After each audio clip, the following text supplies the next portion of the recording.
ke-57. Hari ini kita akan membahas 3 sloka, nggak banyak, karena niki sloka niki ngelingnya kemana-mana, dan tentunya kita perlu mendiskusikannya lebih santai sehingga kita dapat saripati daripada sloka ini. Jadi saya bilang jiotisar, jadi sari daripada saripatinya sloka ini biar kita dapatkan. Jadi saya memiliki keyakinan bahwa tujuan kita belajar sloka tentu bukan berapa jumlah sloka yang kita bisa baca dan berapa jumlah sloka yang kita bisa hafalkan hari ini atau kita diskusikan, tapi lebih kepada apa yang kita bisa cerap dari sloka yang sudah kita baca. Baik Bapak Ibu sareng sami, kita akan sloka yang ke-4 sampai sloka yang ke-6. Mari kita awali kegiatan kita pada pagi hari ini dengan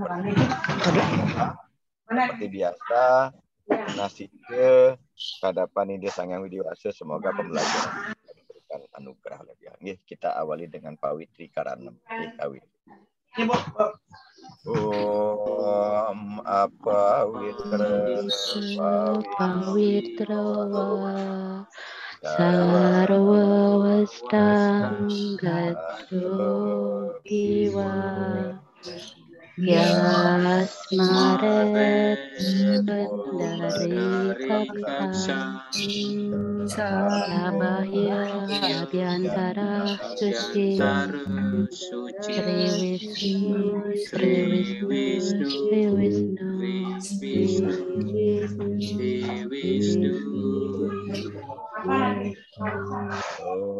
Om Tat Sat Bhagavad Gita Upanishatsu Brahma Vidyayam Yoga Sastre Sri Krishna Arjuna Samvade.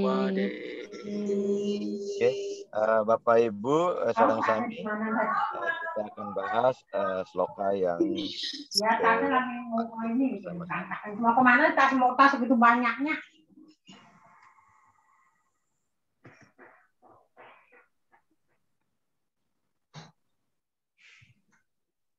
Kita baca bersama-sama.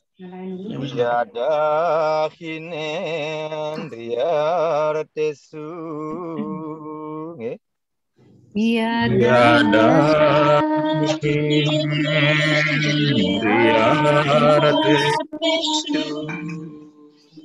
nakarmaswa nusa jate.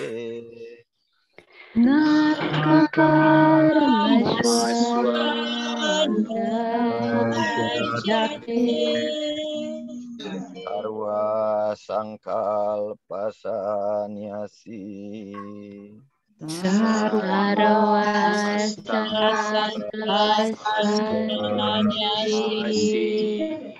Yoga ruda stado ciate.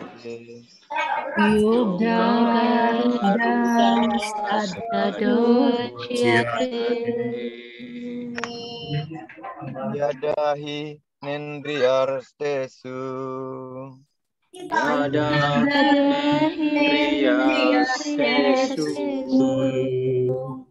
Nakarma swanusa jate.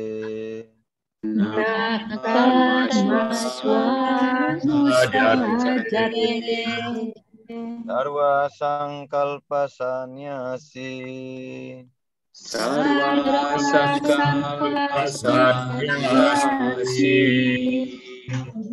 Yoga ruda stado ciate.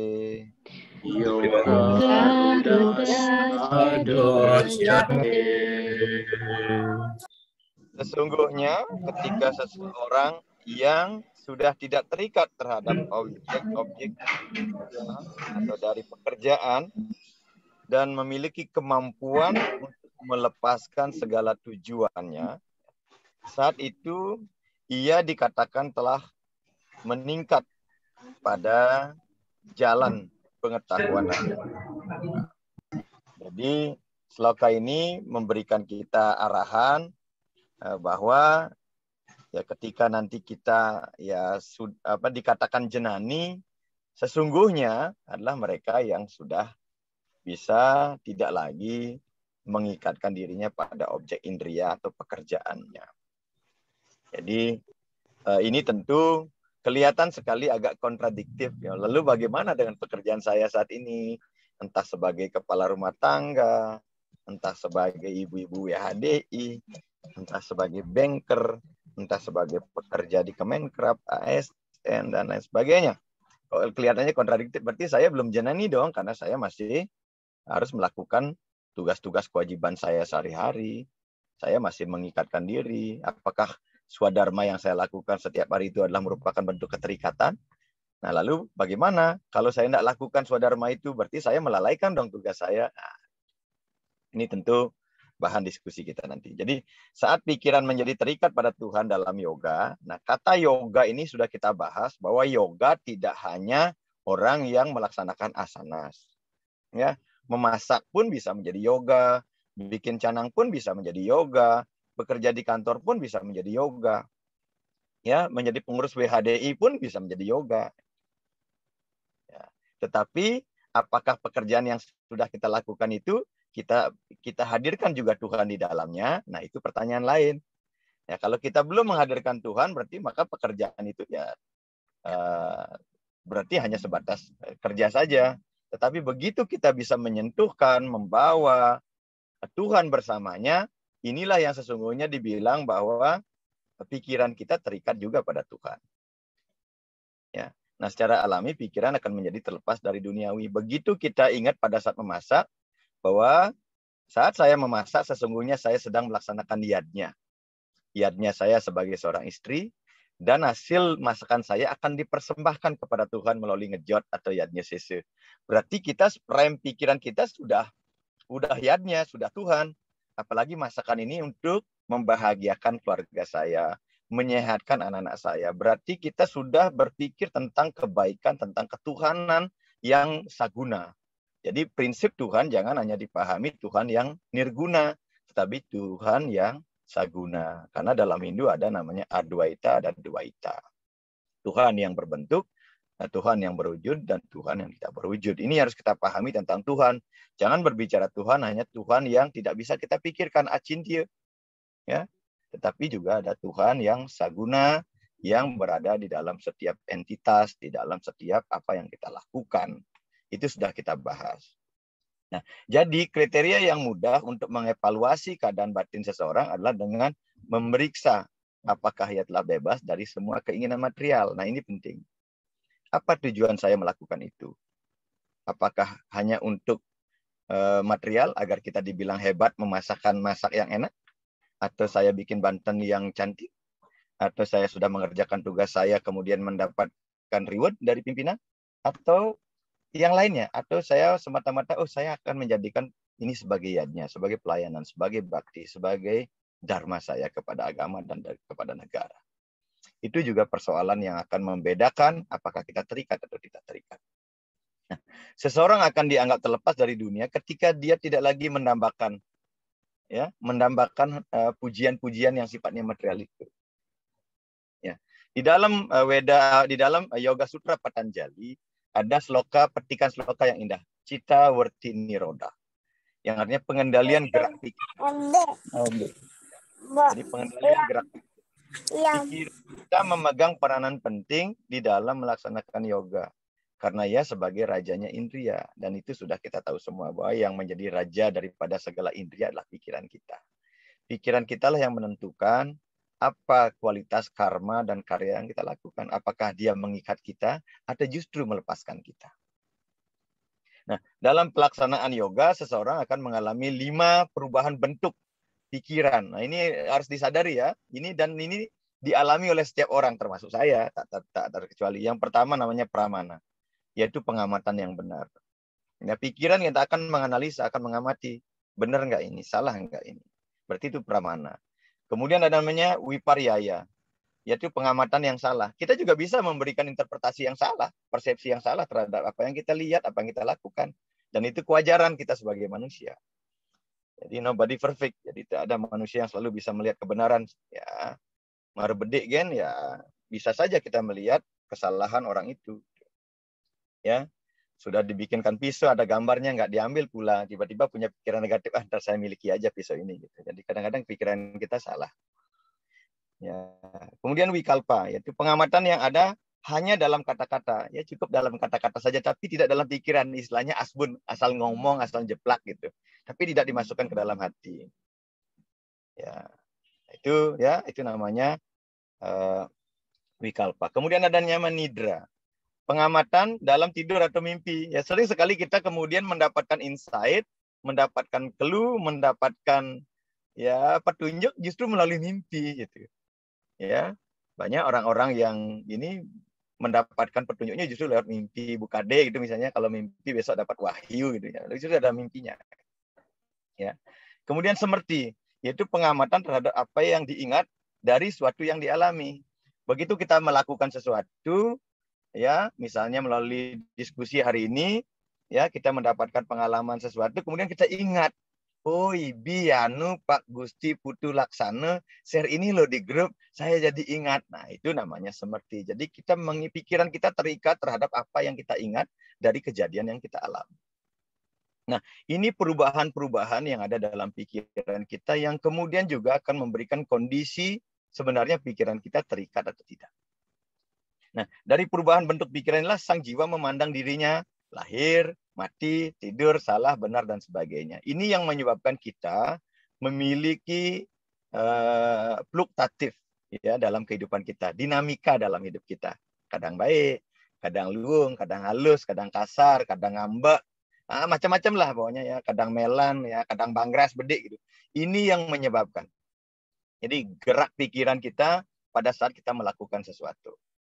Termasuk juga ketika pikiran kita arahkan untuk Tuhan. Maka di sana akan memunculkan hidup yang tenang, yang damai, yang bahagia, yang aman, yang nyaman, dan lain sebagainya. Nah, lanjut Ji. Niki ke penjelasannya agak panjang Niki. Jadi sloka 1, sloka 4 ini memang agak panjang. Yang jelaskan biar kita memiliki pemahaman yang utuh terhadap sloka ini. Nah, dari perubahan pikiran ini akan muncul juga kesulitan atau klesa yang bisa merintangi dan menimbulkan kesusahan dalam hidup kita gitu ya. Jangan lupa ya, jadi setiap reaksi pikiran itu juga bisa menimbulkan klesa atau kesulitan. Nah, klesa itu awidya, ketidaktahuan. Ya. Pikiran juga ketika kita sentuhkan kepada objek, ya kita ketidaktahuan. Ajak berdiskusi Bhagavad Gita gitu ya. Apa itu Bhagavad Gita? Wah, aliran itu. Wah, ini sampradaya itu. Ya akhirnya kita jadi tidak tahu. Awidya kita gitu. Wah, baru bilang Bhagavad Gita kita sudah berpikirnya, wah itu sampradaya. Pak Mangkudanu ngajarin sampradaya. Akhirnya kita antipati terhadap Bhagavad Gita. Akhirnya kita tidak tahu. Itu awidya. Ya. Ya mungkin mudah-mudahan di ruangan ini tidak ada yang seperti itu. Ketika ada orang menyodorkan ini, ya kita underestimate duluan. Kemudian asmita, kesombongan. Bisa muncul kesombongan. Setelah belajar Bhagavad Gita sampai seri 57, bisa jadi dalam hati kita menyelinap kesombongan-kesombongan. Wih, ragu belum belajar Bhagavad Gita. CGT itu, cenik gak itu. Bisa jadi muncul seperti itu gitu ya. Muncul kesombongan, apalagi sudah bisa baca 72 sloka ketika ada orang meninggal. Wah, merasa bangga ini lo gue bisa baca 72 sloka pada saat Fitra Puja gitu. Ampura ya teman-teman. Nah, bisa jadi mudah-mudahan tidak muncul kesombongan seperti itu. Itu yang hanya mengingatkan. Kemudian raga, keterikatan. Ada keterikatan yang baik, ada keterikatan yang buruk gitu ya. Ya, kalau kita mengikatkan diri kepada Tuhan, ya akhirnya berdoa, Om Namame Semaranam, Om Padame Saranam. Ya Tuhan, semoga hamba selalu bisa ingat dirimu dan sehingga hamba bisa selalu bersujud di kakimu. Itu bentuk keterikatan, tapi keterikatan yang positif, mengikatkan diri kita kepada Tuhan. Ya, Om Namame Semaranam, ya Tuhan, semoga hamba bisa selalu mengikatkan diri hamba kepada namamu. Setiap saat kita sebut nama Tuhan. Om Padame Saranam, ya Tuhan, semoga hamba selalu bisa bersujud penuh bakti di kakimu. Itu juga keterikatan baik. Kemudian ada dewesa, kemarahan. Ya, ada juga kemarahan, bisa muncul kemarahan ya. Ya, mungkin kita pernah mengalami begitu. Kita suruh orang hadir jam 3 gitu misalnya untuk baca Bhagavad Gita, ternyata banyak yang ya datangnya terlambat, ya yang jadi EO yang menjadi pemimpin tiba-tiba agak kesel dikit, apalagi yang bawa konsumsi dia orang itu, oh jangan-jangan nggak bawa konsumsi nih, marahlah kita gitu kan. Bisa jadi seperti itu. Kemudian ada nanya Abin Wesa. Jadi ketakutan, ya bisa jadi muncul ketakutan, ya yang dulunya sering dikunjungi, tiba-tiba nggak pernah hadir, ya di chat WA-nya nggak dibalas, muncul ketakutan, jangan-jangan dia sudah melupakan saya gitu. Jadi muncul rasa ketakutan juga dalam diri kita. Jadi banyak ini bentuk-bentuk klesa yang bisa muncul dari reaksi pikiran kita. Nah, klesa ini selalu menyertai, ya sulit untuk melepaskan kita. Ketika klesa ini ada dalam diri kita, maka kita juga memiliki kesulitan untuk menghilangkan, ya keterikatan kita kepada objek itu. Nah, maka dengan demikian, ya perlu juga kita harusnya mengendalikan gerak pikiran ini. Nah, dalam memusatkan pikiran, pada umumnya seorang akan dapat diganggu oleh gerakan triguna. Ini yang mempengaruhi kita. Apakah kemudian kemelekatan itu adalah kemelekatan yang baik atau buruk, tergantung kualitas guna yang menyebabkan kegoncangan dalam pikiran ini. Ya, kalau guna satwa yang menyentuhnya, ya kita akan bisa tenang, damai. Kalau rajas, ya kita dinamis, agresif. Kalau tamas yang menyentuh, ya kita lamban, ya kita awidya, ya kita marah, kita takut, dan sebagainya. Nah, adapun kegoncangan pikiran akibat dari intensitas triguna yang sering disebut dengan fluktatif pikiran, fluktasi pikiran, atau dinamika pikiran ini akan menimbulkan yang namanya kesipta, yaitu pikiran itu nggak pernah diam. Makanya dibilang pikiran itu seperti monyet lapar, kecog sana, kecog sini, pergi sana, pergi sini. Sebentar di sana, sebentar di sini. Kemudian muda itu pikiran lamban, malas. Kita menjadi bagawan kita gitu-gitu kan isinya gitu. Jadi kita malas untuk hadir. Bisa jadi muncul seperti itu. Atau kemudiannya kita rutinitas pujut Trisandio terus-menerus, bisa saja muncul malas Trisandio gitu-gitu aja. Malas ke pura, malas bikin Banten, dan lain sebagainya. Bisa muncul seperti itu. Kemudian ada namanya wiksipta, yaitu pikiran bingung dan kacau. Yang benar baca sloka itu yang mana sih? Nah, tadi ada dua misalnya. Ya, reng Sruti Priring dengan reng yang kedua. Jadi kalau awal-awal yang benar baca sloka itu yang mana sih? Oh, si A bilang begini, si B bilang begini. Yang benar yang mana? Kita bisa bingung. Mbak Kidung juga demikian. Ya. Pak Nyoman Dharma Yase pakai reng Makassar. Pak Aji Laksana, Pak Dewa Putra pakai reng Lombok. Wah, ini ketemunya nggak? Mana nih yang benar, nih rengnya yang bagus. Kita bisa muncul. Kemudian ekagra, yaitu pikiran itu terpusat pada satu objek.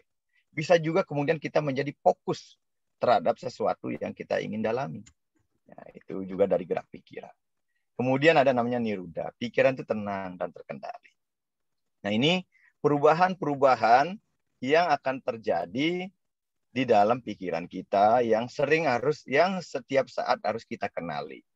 Kemana harus kita arahkan pikiran kita? Tentu ke arah pikiran yang ekagra dan pikiran yang niruda, yaitu pikiran yang terpusat kepada satu objek, sehingga kita bisa disebut sebagai seorang jenana, ya, sebagai seorang jenani berpengetahuan. Jadi harus berpusat, dan ini aspek daripada yoga kan itu. Kita harus terpusat. Makanya ada nanya seperti tadi saya bilang werti niroda. Jadi pikiran kita terkendali, pikiran kita terpusat. Yang kira niku. Kemudian lanjut Ji, masih penjelasan sloka 4. Nah, dari fungsi pikiran ya kita dapat bedakan. Ini fungsi pikiran ya Bapak-bapak harus dikenali. Jadi kita juga harus mengenali pikiran kita fungsinya itu apa sih gitu. Ya. Jadi kita selalu berpikir bahwa pikiran itu fungsinya nggak hanya untuk berpikir saja gitu. Tapi pertama pikiran itu manas, berfungsi sebagai manas. Itu pikiran fungsinya sebagai menerima informasi atau pengalaman dari desendria kita. Jadi apa yang stimulus yang kita terima dari indera kita, itu akan menjadi informasi untuk hidup kita. Dia menjadi informasi. Jadi ketika seperti ini, maka pikiran itu berfungsi hanya sebagai manas. Jadi manas itu berarti pikiran pada saat itu memposisikan diri sebagai pengumpul informasi yang kita cerap melalui dasi indriya itu. Melalui panca karmendriya dan panca budi indriya. Ya. Apa yang kita lakukan melalui tangan, apa yang kita lihat melalui mata, apa yang kita ucapkan melalui mulut, apa yang kita hirup melalui hidung, apa yang kita dengar melalui telinga, itu akan menjadi bahan informasi. Dan itu pada saat itu pikiran akan kita sebut sebagai manas. Kemudian ahamkara. Itu pikiran fungsinya untuk mengakui, ya untuk mengakui. Juga bisa disebut sebagai ego. Oh ini milikku. Ya, merasa, oh ini kepunyaan saya. Dan lain sebagainya. Ada orang yang seperti itu. Keep, oh ini kan saya yang punya ini. Ya, dan sebagainya. Ya saya sering diingatkan, oh Pak Mangku, tulisannya di-up lagi loh. Gitu. Bagi saya sudah selesai. Nggih, suksema. Gitu. Jadi ada yang merepost, ada yang share ya. Is okay. Jadi saya tidak merasa memiliki, apalagi Bhagavad Gita saya tidak pernah merasa memiliki karena ini saya hanya meneruskan saja. Tapi itu bisa muncul, ya ibu-ibu yang punya catatan Banten gitu ya, wah niki nak tiang madue niki, wah kasih tanda tangan. Jadi kalau ada fotokopi, wah ini milik saya kok, wah dan sebagainya. Bisa aja muncul seperti itu ya. Kemudian budi, intelek ya, intelek. Jadi fungsinya untuk menganalisis, memberi penilaian terhadap informasi, pengalaman yang disampaikan oleh manas kepada kita. Akhirnya kita analisa, apakah ini baik, apakah ini bermanfaat, apakah ini benar, apa ini berguna. Apakah kemudian perlu saya simpan atau tidak perlu saya simpan. Ya, apakah perlu saya teruskan atau saya hentikan saja. Itu fungsi pikiran ketika dia berdiri sebagai budi. Dan itu ada. Kemudian cita. Jadi intelek, jadi cita itu hati nurani, ya. Juga disebut dengan perasaan batin. Kita merenung dalam melalui meditasi, merenung apa yang tadi informasi saya terima melalui Bhagavad Gita seri 57. Saya renungkan mendalam, saya renungkan apa sih maksudnya itu ya. Gitu. Nah, pada saat itu berarti pikiran berfungsi sebagai cita, ya, sebagai kita akhirnya menyentuhkannya ke dalam batin kita. Apa sesungguhnya yang dimaksud oleh sloka 4 dari adya yang ke-6 ini, ya. Nah, sesungguhnya ya gelombang pikiran ini, ya, atau gerak pikiran ini dapat dihentikan, ya, dapat kita kendalikan, dapat kita pantau, dapat kita atur. Sehingga setiap gejolak reaksi negatif yang muncul itu bisa kita alihkan, kita bisa arahkan kepada sesuatu yang lebih baik, yang lebih benar agar kita bisa fokus. Tentu melalui tahapan yoga. Ya, ajaran sloka 4 ini sesungguhnya adalah fondasi agar kita bisa memasuki Astanga Yoga. Sebenarnya ada link yang ini kalau diklik ya, yoga itu sebenarnya itu penjelasan dalam bentuk word sebenarnya, tapi ada di komputer tiangnya mungkin nggak dibaca. Artinya bahwa yoga itu banyak sekali penjelasannya. Saya katakan yoga itu bukan hanya gerakan asanas yang kita lakukan setiap saat, tapi ada yama, niyama, asana, pranayama, pratyahara, ya, dharana, dhyana, dan samadhi. Jadi kita sering sekali belajar dhyana, belajar meditasi, tapi tidak memiliki pondasi yang kuat di yama dan niyama. Ya, orang mau meditasi, tiba-tiba ya nggak mandi, ya masih dalam kondisi marah-marah dan lain sebagainya, itu nggak mungkin dia meditasi seperti itu. Makanya perlu basicnya adalah di yama niyama. Ya, asana, ya sikap hidup, bukan hanya sikap badan. Pranayama, bagaimana mengatur energi kehidupan kita. Ya, kalau kita habiskan energi kita untuk hal yang negatif, begitu kita meditasi, ya kita akan mengalami kesulitan untuk fokus. Tapi kalau energi vital kita, pranayama itu kita banyak gunakan untuk hal-hal yang positif, untuk memasuki meditasi atau pratyahara, berkonsentrasi, kita akan lebih dimudahkan. Ini tergantung daripada pola hidup kita sehari-hari. Jadi yang kira niki, Bapak Ibu, bagaimana kemudian agar kita bisa diarahkan pikiran kita tidak terikat pada objek material atau objek indriawi, adalah dengan cara memahami, mengetahui, menelisik reaksi pikiran yang muncul. Nah, untuk bisa memasukinya, ya, untuk bisa menyelaminya, kita bisa dapatkan dari praktik Astanga Yoga yang dijelaskan oleh versi Patanjali. Dan tentunya Bapak Ibu silakan baca buku yoga dari Patanjali. Ya, dilanjut, Ji. Baik, Bapak Ibu, kita lanjutkan sloka yang ke-5. Udaret manat manam. Udaret manam Natmanam awa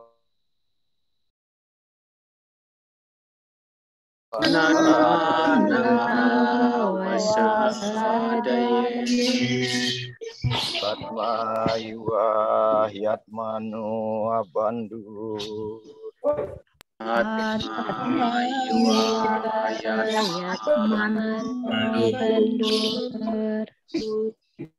Atmayuwa Ripur Atmana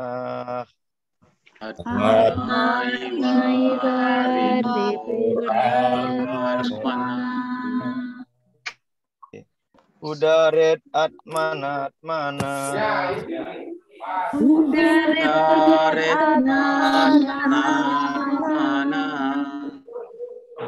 Natmanam awasadayet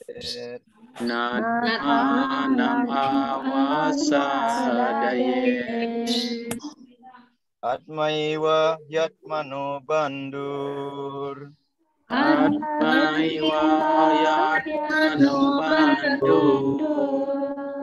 Atmaiwa Ripur Atmana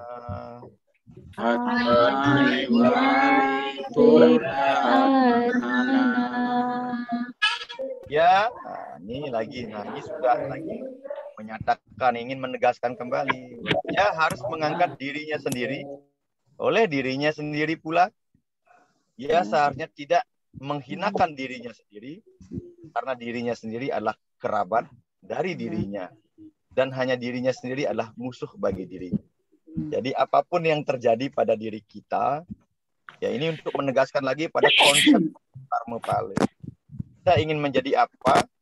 Kita mau pergi kemana? Kita mau sebagai apa? Apakah menjadi ruang atau menjadi lawan? Kita mau maju atau mau mundur? Itu semua tergantung kepada diri kita. Ya, orang lain itu hanya sebagai pagar saja. Hanya sebagai rambu, hanya sebagai teman separing saja. Tetapi yang lebih menentukan adalah diri kita. Ya. Ini yang harus disadari oleh kita semua. Makanya saya sangat setuju, itu sebabnya ya dalam agama Hindu apa bedanya nasib dengan karma pale ya ini. Jadi nasib itu ditentukan oleh apa-apa yang kita lakukan. Jadi nasib itu bukan semata-mata pemberian Tuhan. Nanti kalau nasib itu pemberian Tuhan, kita bisa komplain kepada Tuhan. Ya, walaupun ada karunia dari Tuhan, tetapi usahanya harus berasal dari diri kita. Jadi Tuhan hanya akan memberikan, menganugerahkan sesuatu sebesar effort yang kita lakukan untuk mencapai itu. Ya, ini penting disadari. Kita bisa mengangkat diri kita bisa jatuh, kita bisa terhormat, kita bisa hina, kita bisa menjadi sahabat untuk diri kita sendiri, bahkan kita bisa menjadi musuh untuk diri kita sendiri. Pertanyaannya, posisi seperti apa yang kita inginkan? Tentu ini kembali kepada diri kita masing-masing. Tidak lagi bertanya, kira mangku tiang benjang, coba terawang dia. Kira-kira benjang tiang niki dados napi. Ini saya nggak bisa jawab. Yang bisa menjawab itu adalah diri kita. Makanya kita pernah diskusi, ya, seperti apa kehidupan kita di masa lalu, maka lihatlah apa yang kita lakukan saat ini. Mau seperti apa kehidupan kita di masa yang akan datang, maka perhatikan pula apa yang kita lakukan pada kehidupan ini. Jadi seperti itu yang harus kita lakukan. Jadi kita tidak perlu kemudian mencari kambing putih dan kambing hitam di luar diri kita. Ya, orang kita yang melakukan kok orang lain dijadikan kambing hitamnya gitu. Ini penting ya. Jadi kita tidak memiliki justifikasi, tidak memiliki hak kemudian untuk memblaming segala sesuatu yang terjadi pada diri kita. Makanya saya katakan tidak ada sekecil apapun sesuatu yang terjadi pada diri kita penyebabnya berasal dari luar diri kita. Orang lain hanya carrier, orang lain hanya menyentuhkan karma hasil karma itu kepada kita. Ya, saya sering contohkan kepada ibu-ibu dulu waktu di Bekasi. Kita mungkin ada orang memberikan informasi, si A bisa ngeleak gitu. Saya bilang, walaupun si A bisa ngeleak atau bisa memiliki ilmu hitam, kalau bukan karma kita untuk dileyakin gitu ya, sampai dia jumplang-jumpling ngeleyakin kita nggak bisa. Karena itu bukan karma kita dapatkan. Tetapi kalau memang itu bagian dari diri kita, ya, maru acap pango manten sampun kena gitu. itu sama dengan hari ini COVID itu. Ya, kalau imun kita bagus ya COVID itu nggak bisa, dia nggak mempan dalam diri kita. Tapi kalau imun kita nggak bagus ya kena angin bedek kan, pengang sirai. Ini penting. Menjaga diri kita. Kita mau seperti apa? Nah, kita bertanggung jawab atas elevasi atau penurunan nilai diri kita sendiri gitu. Kita mau naik atau menurun itu kita yang bertanggung jawab. Tidak ada yang bisa melintasi jalan realisasi Tuhan yang diperuntukkan untuk kita. Jadi tidak ada yang akan bisa memotong, menghentikan Bu Komang, Bu Made Mariadi itu. Tidak ada yang akan bisa menghentikan. Mau kalian Banjar, mau siapa, untuk menghentikan Bu Made tidak membaca Bhagavad Gita. Kalau Bu Made menyadari bahwa dengan Bhagavad Gita saya akan bisa mendapatkan hidup saya tenang. Larangan dari seseorang tidak akan mampu menghentikan kita melakukan itu. Itu maksudnya. Ya. Oh ya, orang suci dan guru menunjukkan jalan kepada kita, tetapi kita harus menempuhnya sendiri. Bisa jadi orang lain memberitahu, kan memberikan informasi, lakukan ini, lakukan ini, lakukan ini, lakukan ini. Tapi kita yang harus melakoninya. Gitu. Ya, sama dengan kita pergi ke dokter, dokter hanya meresepkan saja. Ya, tugas kita adalah membeli obat itu dan meminumnya. Gitu. Jadi kita bisa sembuh kalau kita beli obat itu dan kita meminumnya. Dokter hanya meresepkan saja. Jadi kesembuhan kita tidak tergantung pada dokternya, tapi tergantung daripada apakah kita mau meminum ya, atau melakukan apa yang dianjurkan oleh dokter itu. Jadi kita yang harus melakukannya. Nah, ini sama seperti yang disampaikan di dalam di dalam kitab suci kita, di dalam Vedanta. Ada dua burung duduk di pohon. Ya. Satu guru dan satu murid. Jadi ibaratnya seperti itu. Jadi di dalam pohon itu ada dua burung. Burungnya satu adalah guru dan murid. Guru akan turun dengan usahanya sendiri. Dan murid juga bisa turun karena karmanya sendiri. Jadi walaupun dia seorang guru, dia bisa jatuh karena karmanya sendiri. Dan seorang murid juga bisa jatuh karena karmanya sendiri. Seorang guru bisa naik, seorang murid juga bisa melampaui gurunya. Gitu. Ya, ini harus disadari seperti itu. Ya, seseorang jatuh dan bangun dan bangkit itu karena dirinya sendiri. Demikian juga usaha yang kita lakukan, yang punya usaha ya bisa bangkrut dan bisa tidak bangkrut karena dirinya sendiri. Ya, tergantung keuletan bagaimana kita melakukan itu. Ya. Kita memiliki kehidupan yang tidak terhitung banyaknya dari kehidupan kita hari ini. Kita sudah memiliki banyak kehidupan di masa yang lalu. Dan para orang suci yang sadar akan Tuhan selalu hadir, diutus oleh Tuhan ke dunia ini untuk membimbing kita. Ya, ini harus disadari juga bahwa dalam kehidupan kita di zaman Kali Yuga ini juga ada guru-guru suci yang memang diturunkan ke dunia ini untuk mengguidance kita, untuk membimbing kita, untuk memberikan kita informasi kebenaran. Nah, pada periode waktu manapun, jika dunia tidak memiliki orang suci seperti itu, maka jiwa-jiwa pada periode itu tidak dapat menjadi insaf akan Tuhan. Jadi kita memerlukan guru, catur guru, kita memerlukan guru rupake, kita memerlukan guru wisesa, kita memerlukan guru pengajian, dan kita memerlukan guru swadhyaya Tuhan itu sendiri. Ya. Nah, dalam kehidupan masa lalu yang tak terbatas, berkali-kali kita pasti telah bertemu dengan orang suci. Ya, kalau hari ini kita dipertemukan di ruangan ini, saya kira bukan suatu kejadian yang tanpa aspek keterikatan karma. Bisa jadi kita sudah pernah bertemu dalam kehidupan kita yang sebelumnya. Ya. Jadi segala sesuatu tidak berdiri sendiri. Pasti ada ikatan karma karena kita belum tahu saja. Entah di level pada kehidupan yang mana kita sudah sempat bertemu. Ya. Ini perlu kita renungkan bersama-sama. Nah, jadi pertama-tama kita harus menerima tanggung jawab atas tingkat spiritualitas kita saat ini. Ya, itu yang harus kita sadari. Ya, saat ini kita berada di posisi yang mana, di evolusi kesadaran seperti apa, kita harus menerimanya. Terima dulu itu dengan lapang dada, jangan mengeluh, jangan protes dan lain sebagainya. Dan kita starting point. Ya, dengan posisi saya saat ini, saya akan mau kemana? Ya, saya mau ngapain? Saya mau kehidupan saya seperti apa? Itu harus kita lakukan dalam kehidupan ini. Jangan berpikir, oh nanti saja hidup kita akan masih panjang. Nanti saya juga akan lahir lagi. Iya, kalau lahirnya jadi manusia, kalau enggak. Itu maksudnya. Ya. Hanya dengan begitu kita akan memperoleh keyakinan bahwa jika kita telah membawa diri kita ke keadaan kita sekarang, kita juga dapat mengangkat diri kita sendiri dengan usaha.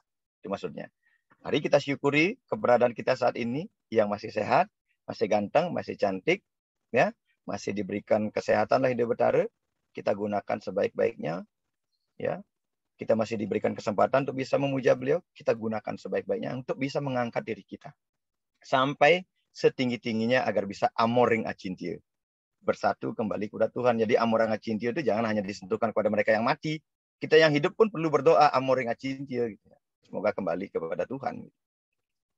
Ya, jadi kan amoring acintia kan baru kita sentuhkan pada yang meninggal udah nggak bisa dengar. Terusnya saya katakan kepada Bu Bani Mariadi, Bu Made, amoring acintia, gitu. Jadi semoga bisa kembali kepada Tuhan. Ya Pak Nyoman Dharma Yase, saya juga doakan amoring acintia, semoga bisa kembali kepada Tuhan. Jadi jangan diartikan saya mendoakan orang itu mati, enggak. Saya mengatakan ya sama dengan kita mengangkat orang itu kembali kepada Tuhan. Nah, mohon Bapak Ibu bisa baca ya, persoalan ini sudah dibahas kemarin di hadiah yang kedua sloka 41 sampai 44 dan hadiah yang ketiga sloka 43. Ya. Bagaimana manusia itu hidup, bagaimana dia mati, dan lain sebagainya. Kemana dia akan pergi, siapa itu Atman, dan lain sebagainya, apa itu badan, dan sebagainya. Itu sudah kita bahas pada minggu yang lalu, pada pertemuan-pertemuan kita dulu. Baik, dilanjut. Jadi,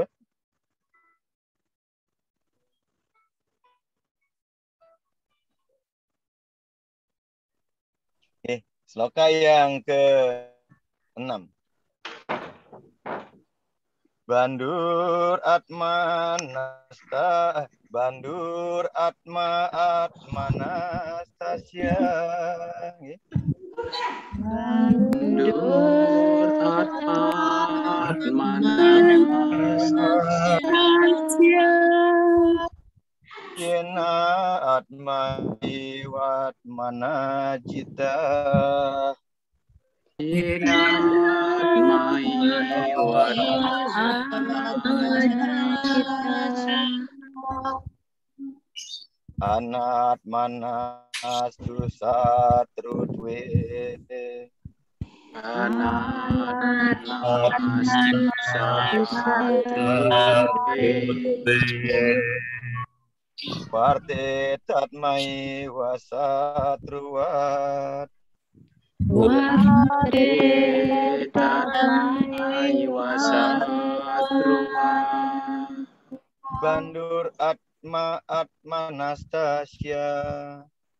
Bandur Atmanastasya. Yena Atma Iwatmana Jita. Yena Atma Iwatmana Jita. Anat Atmanastu satrutve. Anatmanastu satrutve. Varte tatmai wasatruvat. Varte tatmai wasatruvat. Karena ia yang dapat menguasai dirinya atau menguasai atmanya, mengetahui tentang jati dirinya oleh kesadaran dirinya sendiri, maka dirinya adalah teman bagi dirinya.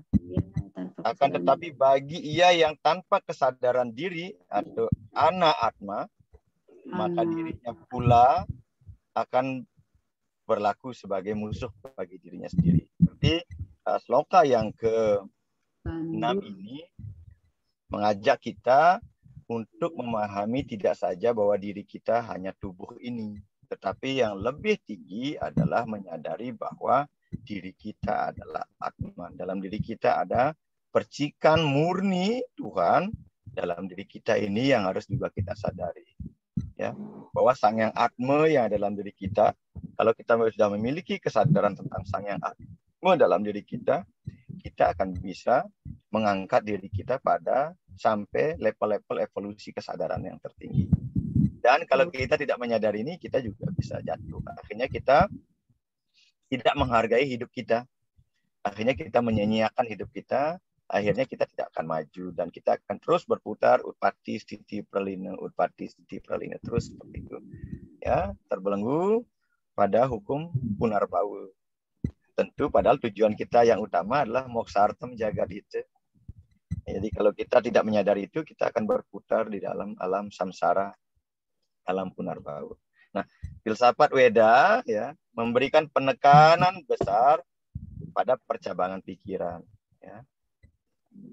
Penyakit tidak hanya disebabkan oleh virus atau bakteri, COVID misalnya, tidak hanya itu, tetapi juga oleh hal-hal negatif yang kita simpan dalam pikiran. Ya, coba sekarang ditelisik. Jangan-jangan kita masih punya penyakit pikiran seperti itu. Masih punya penyakit SMS. Senang melihat orang susah dan susah melihat orang senang. Nah, jangan-jangan kita masih seperti itu. Jika seseorang secara tidak sengaja melempar batu ke arah Anda, ini hanya pengandaian saja. Jika seseorang secara tidak sengaja melempar batu ke arah Anda, mungkin Anda akan terasa sakit selama beberapa menit. Tetapi pada hari berikutnya Anda mungkin akan melupakannya. Ya. Namun, jika seseorang mengatakan sesuatu yang tidak menyenangkan, itu mungkin terus mengganggu pikiran Anda selama bertahun-tahun. Inilah kekuatan pikiran yang luar biasa. Ya, jadi apa yang kita simpan dalam pikiran itu berpengaruh sangat besar ke dalam kehidupan kita. Makanya saya pernah juga mengatakan kepada teman-teman semuanya di tempat yang lain, dan di tempat ini juga saya pernah katakan. Ya, setiap kali kita bisa melakukan kebajikan, setelah itu segera lupakan. Ya. Jangan menyimpannya dalam pikiran. Setiap kali kita menerima kebajikan dari orang lain, kita ingat terus agar kita selalu bisa melakukan, mencontoh mereka melakukan kebajikan seperti itu. Jadi jangan terlalu lama menyimpan dendam, menyimpan benci, rasa sakit hati dalam pikiran. Karena itu akan membuat hidup kita nggak nyaman, nggak bisa tidur, makan nggak enak. Ya semua serba salah. Ya dikirain pil dokternya nggak manjur. Ya ketombean muncul, kirain sampunya yang tidak bagus. Padahal karena pikiran kita yang memang lagi ruwet, tidak bisa kita lepaskan. Ya kita sudah coba beberapa make up. Kirain make up-nya yang tidak manjur, padahal kadang kita merasa tidak cantik, padahal kita sudah cantik. Nah, dalam kitab Dharmapada, saya kutipkan ini kitab agama Buddha, dalam Dharmapada, oleh Sang Buddha dikatakan demikian. Saya telah dihina, ya, misalnya begitu ya. Saya telah terluka, saya telah dipukuli, saya telah dirampok. Ya, kesengsaraan tidak berhenti pada mereka yang menyimpan pikiran seperti itu. Ya, kalau terus-menerus merasa dijolimi, merasa tidak dihargai, merasa disakiti, terus itu saja disimpan, akhirnya kita tidak mampu melihat kebaikan-kebaikan orang kepada diri kita. Karena hanya itu yang kita ingat. Maka saya katakan, ya, apa yang kita miliki hanya itu yang kita bisa berikan kepada orang lain. Ya, kalau kita hanya memiliki kebencian, ya paling ya kemana pun kita pergi, kita akhirnya memaki-maki orang. Jadi seseorang hanya akan bisa memberikan apa yang dia miliki. Tidak mungkin dia bisa memiliki sesuatu, memberikan sesuatu terhadap apa-apa yang tidak dia miliki. Tetapi saya memiliki keyakinan bahwa Bapak Ibu yang ada di ruangan ini adalah memiliki sesuatu yang luar biasa baiknya. Ya, maka kita akan bisa memberikan kebaikan kepada orang lain. Tapi kalau di ruangan ini kita masih memiliki hal yang tidak baik, ya hanya itu yang kita bisa berikan kepada orang lain. Nah, tentu ini menjadi pilihan. Kita mau memberikan yang mana dan kita mau menyimpan yang mana. Nah, kitab suci Weda mengatakan musuh terbesar manusia adalah nafsu, kemarahan, keserakahan, iri hati, ilusi. Ya, kita bilang sadri pula. Itu musuh yang paling besar, bukan yang ada di luar itu. Bukan yang ada di luar diri kita.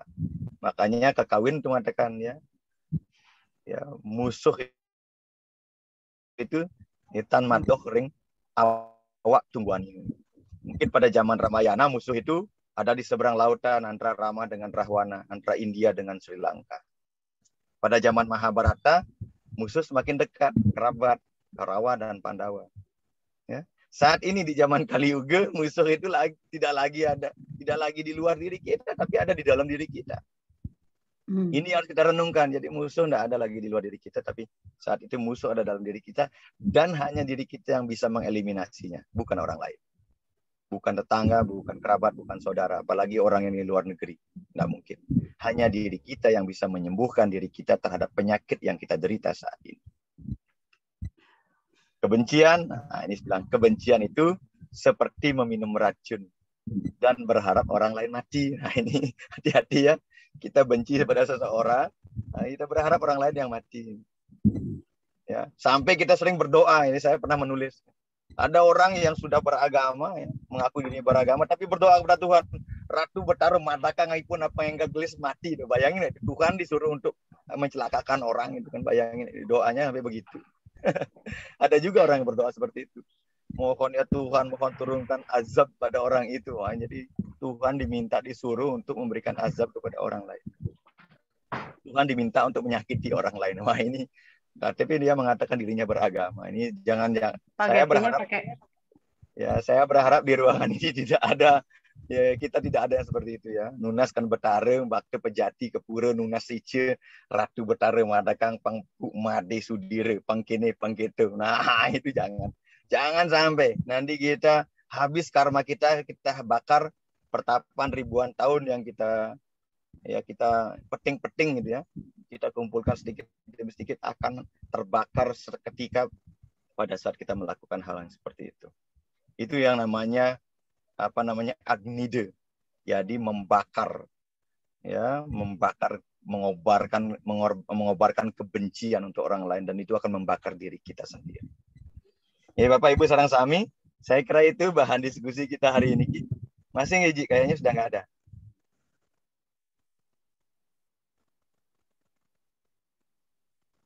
Lanjut Ji. Oke, nggih.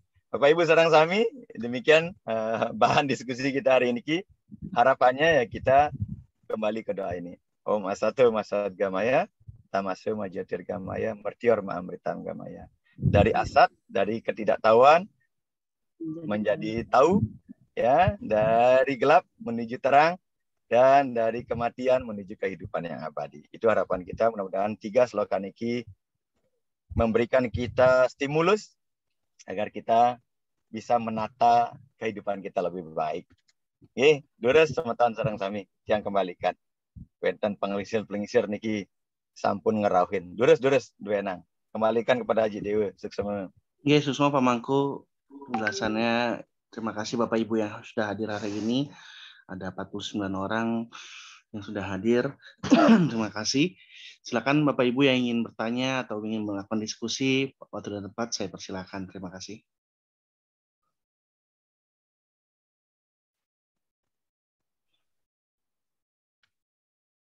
Oke, silakan Pak Kantun. Terus silakan Bapak Ibu yang lain. Terus Ibu, Bapak, sareng sami. Ini pasti kenyam-kenyam nih ya. Wah, ternyata saya banyak nih punya tabungan tidak apa-apa, punya banyak file tidak baik yang saya simpan nih. Harus dibawa ke tong sampah ini. Terus semetan sareng sami. Om Swastiastu Jeramangku. Om Swastiastu, nggih, terus. Kita diskusi. Mohon izin ini, mohon penjelasannya. Tadi kan Jeramangku bilang ucapan amor ing acintio bisa digunakan untuk baik orang yang masih hidup maupun yang telah meninggal, kan itu. Kemudian ada, saya dengar setelah Dharma Wacana dari Pandita, jadi amor ing acintio itu hanya diucapkan ketika mendengar yang meninggal itu adalah seorang selinggih pandita gitu. Sementara untuk walake, jadi kalau tidak salah beliau menyarankan adalah Om Atman Akyam Brahman Awantu. Itu yang mana sebenarnya apakah kita boleh mengucapkan ing acintio kepada teman kita yang meninggal, atau hanya untuk pada pandita atau selinggih saja? Karena yang juga belum temukan itu sastranya, tapi ada yang selinggih mengatakan amor ing acintio itu untuk untuk para sulingge atau pandita saja, sementara kita untuk walaku hanya menggunakan Om Atman Aikyam Rahman Bawantu gitu. Mohon jero mangku supaya adalah sedikit yang sampaikan nanti teman-teman gitu. Ya, semua jero mangku. Iya, semua Pak Atut. Durus teman-teman yang lain. Yang kira niki diskusi yang sangat menarik. Durus yang punya pengalaman dengan kata-kata niki. Durus. Sire mantan dados. Pak Mangku, Om Swastiastu. Swastiastu, Patut. Nggih, siap. Ya, jadi menyambung dengan pertanyaan Pak Mundro tadi. Rasanya yang pernah juga dengar, kalau tidak salah itu yang dari kapal itu, orangnya dinas kebudayaan atau Pak lupa juga, yang tentang pengucapan orang yang meninggal kalau kita yang di Wolako itu rasanya katanya cukup dumugi mewali kesangkaning paran dumadi. Nah, selanjutnya yang seperti Pak Mundro itu kalau yang sudah sulingge baru dumugi amor ing Acintya.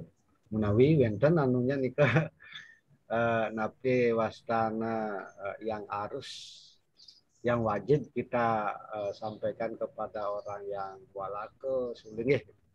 Nggih wonten sapunika dermangku suksema. Nggih, suksema Pak.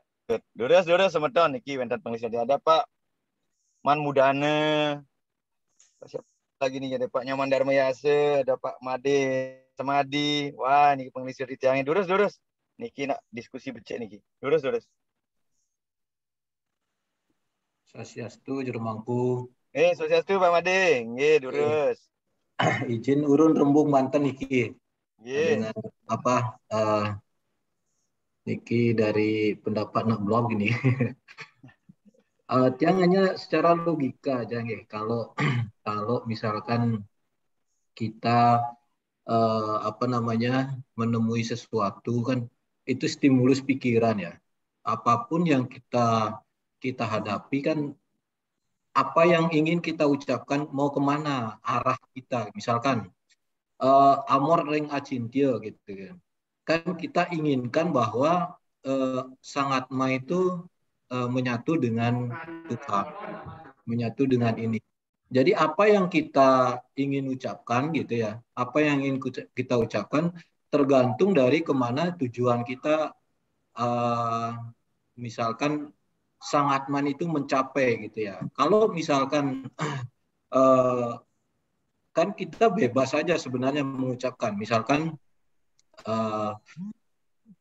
kita inginkan, kita bermaksud ingin agar Atma itu mencapai alam yang terang. Ya, misalkan kita ucapkan semoga mencapai jalan yang terang. Ya kan seperti itu ya. Ini tergantung dari kita sih sebenarnya. Kalau yang belum pernah baca yang patrunnya seperti itu. Misalkan karena di Hindu itu kan bersifatnya luas ya. Bersifat luas. Jadi tidak pernah ada membaca seperti itu bahwa ini harus begini gitu ya. Mudah-mudahan mendapat pencerahan juga dari Pak Mangku nih. Suksema Pak Mangku. Nggih, suksema Pak Made luar biasa niki. Benten semeton sane siosan durus naik. Nggih. Om Swastiastu. Swastiastu Pak Man durus. Ledangan Pak Mangku taruh semeton sami tak selamat kau kiri nabi ada kegiatan di kiring kantor. Seperti kuis newawu kodar sarang pengelisir tempat semadi dibilang blog neko tiang nak mewah banragane blog kan pun dua tiang kan ne kengken orang sami-sami blog Pak nggih pengelisir tiang, tetapi tiang rasa sedikit dengan kata-kata yang kemarin yang kita sekarang pun ngetren amor ingat cinta itu bagi tiang ada suatu pembelajaran yang bagus karena bagaimana sekali cuma membedakan bahasa aja. Cara beblog kan orang dumugi ngemangguhin pemargi sana beci antar kan sama aja. Nak sesontengan kan ngenten pamangku nggih.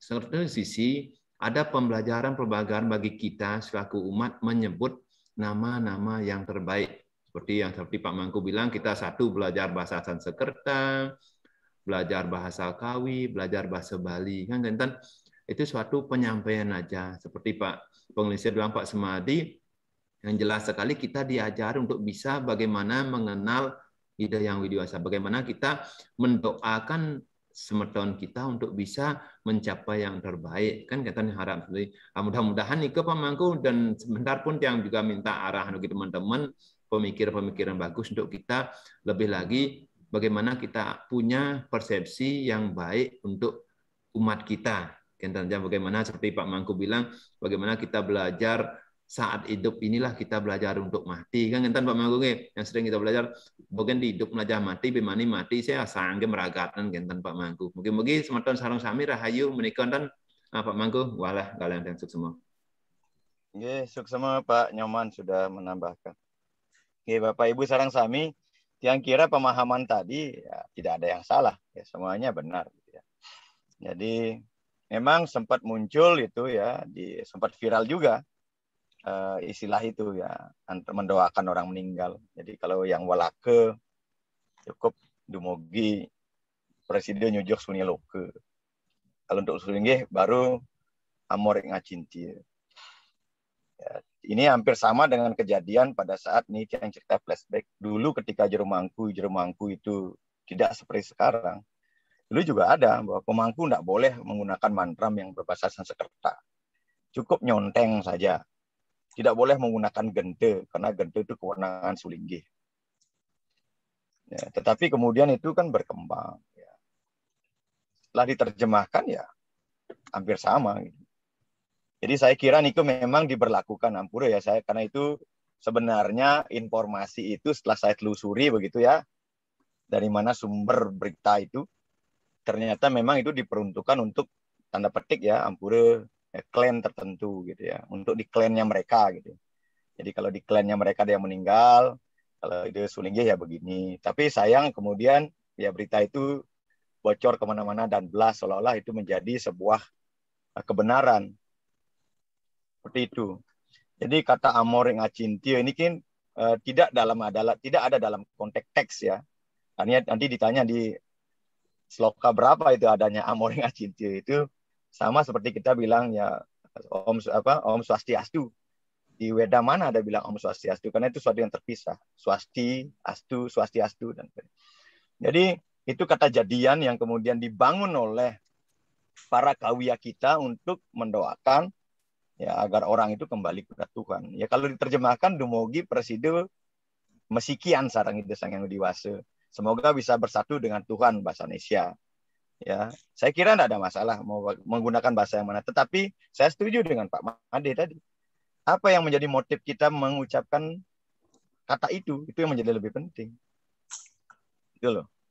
Ya kalau hari ini saya berdoa amor ngacintia kepada Pak Nyoman Darmayase, tapi dalam mindset saya berpikir semoga Pak Nyoman Darmayase itu bisa menemukan jalan Dharma, bisa kembali menekuni Dharma dengan bersama Tuhan sesuai dengan sloka 3-6 tadi, maka doa itu saya akan mendorong Pak Nyoman untuk menemukan realisasi Tuhan di dalam kehidupannya saat ini. Kalau amor ngaci itu saya sentuhkan kemudian kepada orang yang meninggal, ya harapan kita kan agar yang meninggal itu juga bisa kembali kepada Tuhan.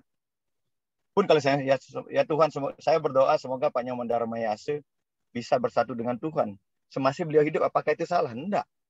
Karena saya mengharapkan kebaikan kepada Pak Nyoman. Memang itu kan kembali lagi sesuatu yang berlaku di tengah masyarakat. Oh, amor yang ngacin ini doa mati. Begitu kan? Itu kan pikiran kita. Tapi kalau karena kita ini orang-orang terpelajar, tentu kita nggak boleh berhenti hanya pada kontekstual seperti itu. Kita bisa juga memaknai keluasan dari apa yang kita ungkapkan, ya tergantung pada mindset kita. Apa sih yang menjadi dasar kita melakukan itu? Tapi yang untuk Pak Mundre sebenarnya itu berlaku ya, itu diinfokan kepada klien mereka gitu.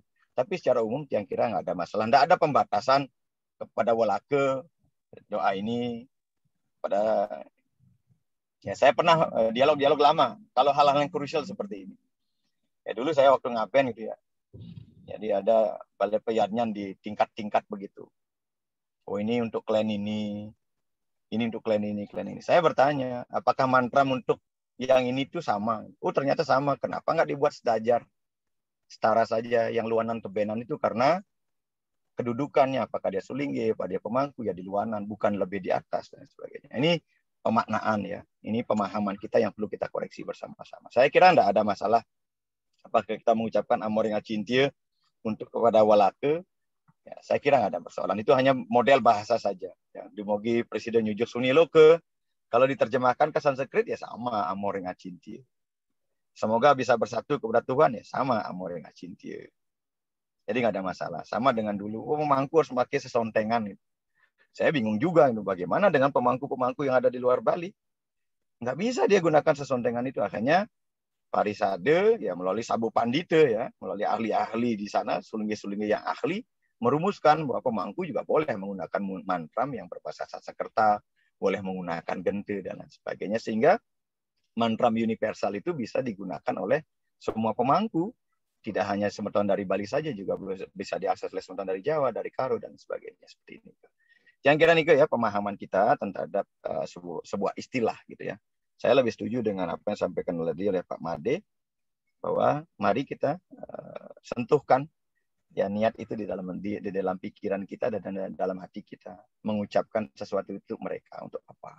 Ini yang akan menjadi memberikan energi besar terhadap apa yang kita ungkapkan.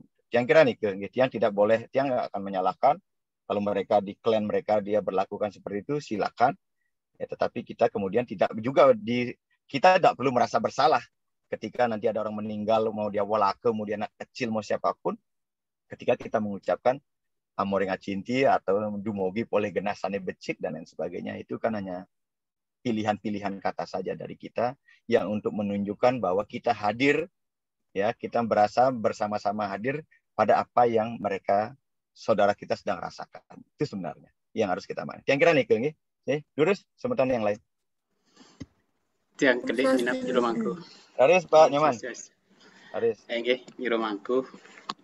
Semeton yang sami. Om Swastiastu. Om Swastiastu. Nggih, kalau tiang melihatnya niki mungkin dari dua sisi nggih. Apa yang Jero Mangku sampaikan, apa yang Pak Nyoman Mudana tadi sampaikan, Pak Made Semadi. Kalau tiang mungkin melihatnya dari sisi pendidikannya. Tadi benar sekali daripada misalnya kita kan ini umum terjadi nggih di anak-anak muda kita sekarang itu lebih lancar dia mengucapkan ini, kalau kaget itu langsung bilang astaga, kan begitu nggih? Banyak sekali nih ke anak-anak nih kalau kaget langsung menyebut dia astaga gitu. Nah dari sisi aspek pendidikan seperti yang Pak Nyoman sampaikan tadi, benar sekali kita mencoba memperkenalkan istilah-istilah kita kepada umat lah untuk bersama-sama kita menggunakan istilah dari agama kita. Nah itu yang pertama. Kalau yang kedua, yang melihatnya dari aspek inklusivitas beragama ya, kalau tadi Jero Mangku sudah membahasnya panjang lebar, mungkin mudah-mudahan tidak berlanjut, artinya eksklusivitas itu misalnya istilah ini hanya untuk kaum ini, istilah itu hanya untuk kaum itu. Nah ini mudah-mudahan saja dengan pembahasan tadi pemahamannya menjadi lebih bagus terhadap penggunaan istilah-istilah itu. Nika mantan Jero Mangku, nah sekadar urun rembug aja nih nggih suksema. Nggih. Suksema Pak Nyoman, luar biasa sekali nggih. Tiang kira nika nggih, jadi tiang ya perlu juga gitu misalnya kita daripada bilang ya amin gitu misalnya astagfirullahalazim gitu misalnya. Misalnya ya saya kira kita bukan berarti kita mencontek mereka, tapi saya kira ini perlu juga kita ya, memberikan pendidikan edukasi kepada semeton kita bahwa saya kira rujukan atau istilah-istilah dalam idiom gitu ya, idiom dalam Hindu juga tidak kurang kok gitu. Saya kira itu walaupun bukan sebuah keharusan kita harus menggunakan itu, tapi kalau kita masih bisa menggunakannya misalnya ya saya bilang rahmat itu kita bisa ganti dengan anugerah, misalnya berkah gitu misalnya kita kasih dengan karunia gitu. Saya kira itu akan menjadi lebih elok kalau kita bisa ya lebih mengenal lah dari sisi kita.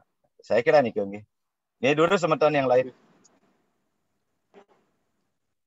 Bu Jenny dulu. Om Swastiastu inggih yang Niki dari tadi Makassar semua, Tiang kebetulan dari Makassar, jadi izin Tiang kalau tadi yang bicara pengisir-pengisir, kombikan Tiang nak bener Niki, benar-benar menimba ilmu Niki, dan Tiang tadi Tiang sesama dahat Niki Jero Mangkul tadi sangat tercerahkan dengan slokanya, dengan penjelasannya.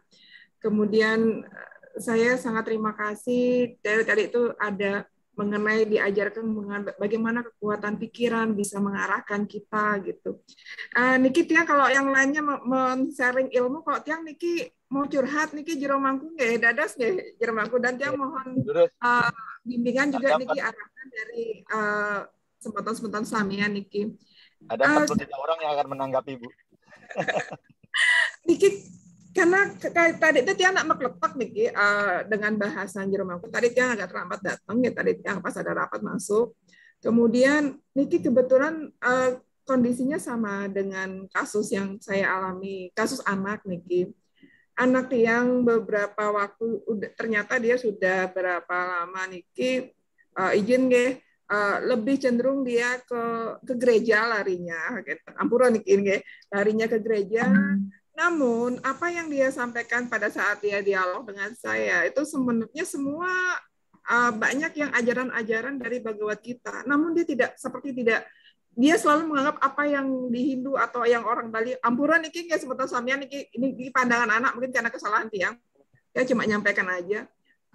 Itu dianggap kuno gitu loh. Ampura Niki nggih, Niki pandangan anak karena mungkin kesalahan Tiang dulu yang pendekatan Tiang ngajar, Tiang terlambat belajar agama, jujur aja Niki, belajar agama Hindu.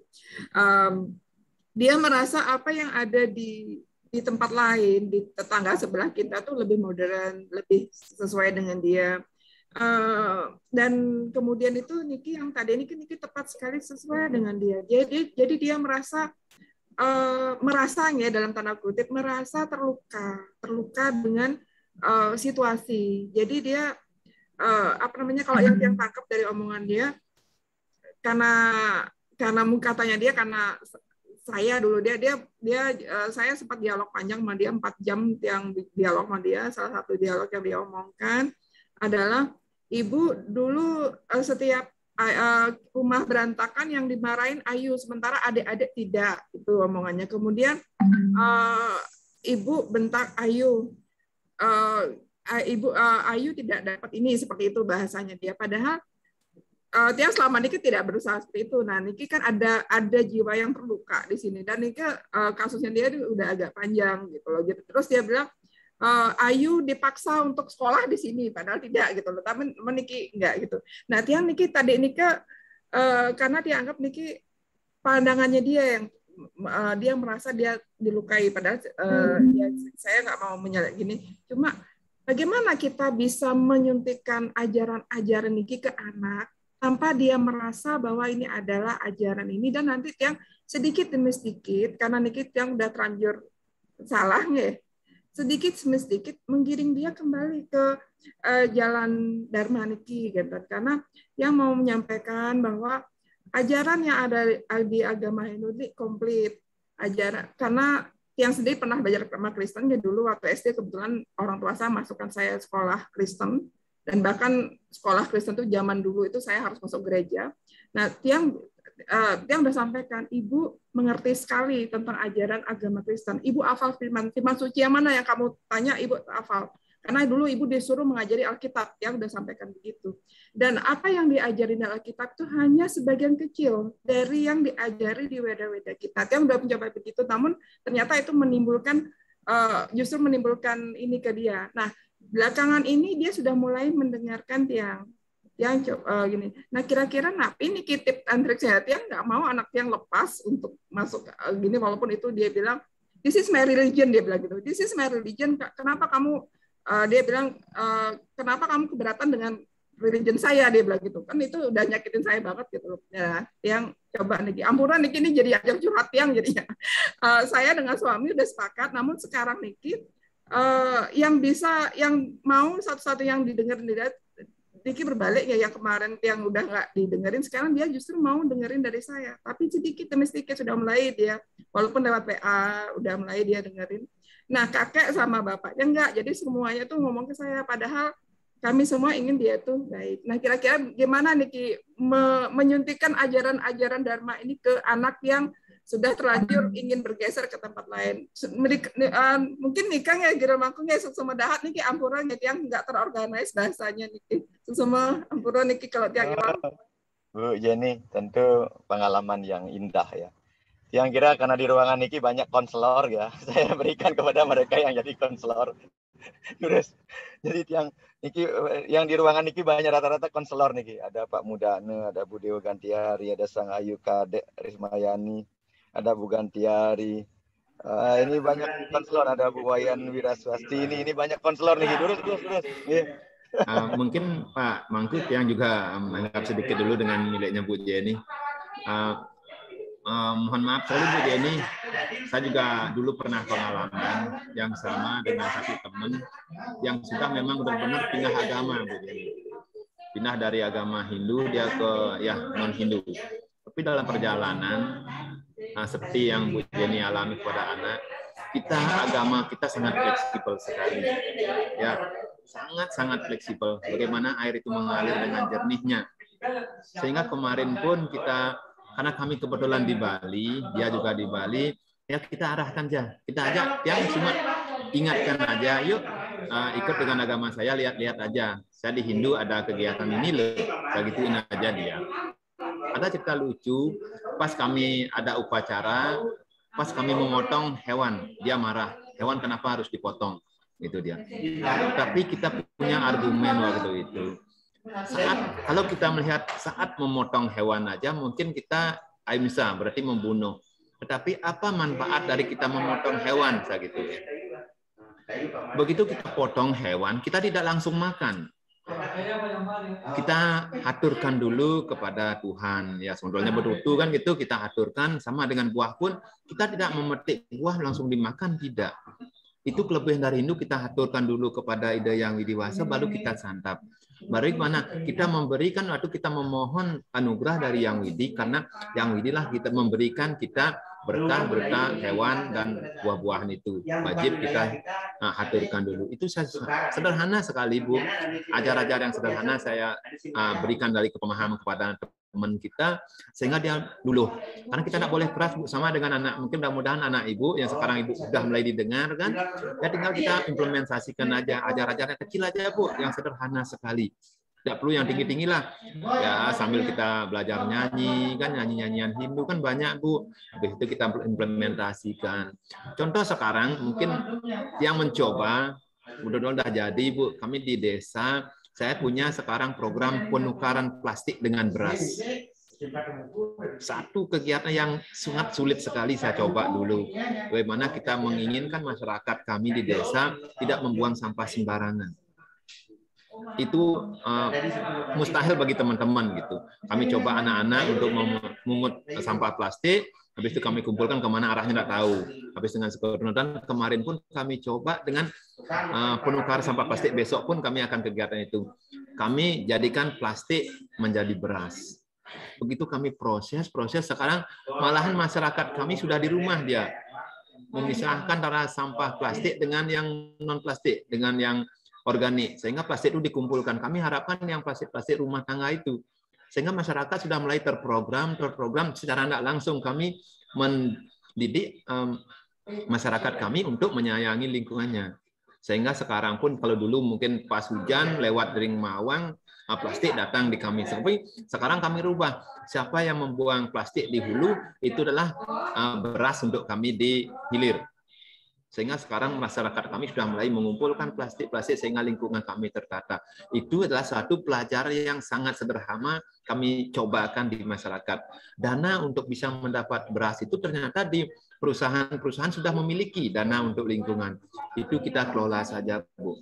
Astung harus sekarang kami dari program itu masyarakat kami bisa mengumpulkan plastik sehingga kami tidak pusing-pusing, dan kami bahkan sekarang sudah ada tim yang namanya grup Cing Plastik. Plastik Cing itu mengolah sampah plastik menjadi barang yang berharga, dan perusahaan-perusahaan itu bisa kami ajak untuk ikut menjaga lingkungan, sehingga Trihito Karana kami sudah mulai tertata, Bu, di desa kami. Mudah-mudahan itu salah satu contoh kami untuk bisa menggiring masyarakat yang dulunya pindah agama dengan sedikit demi ternyata di Hindu punya program untuk menjaga lingkungannya.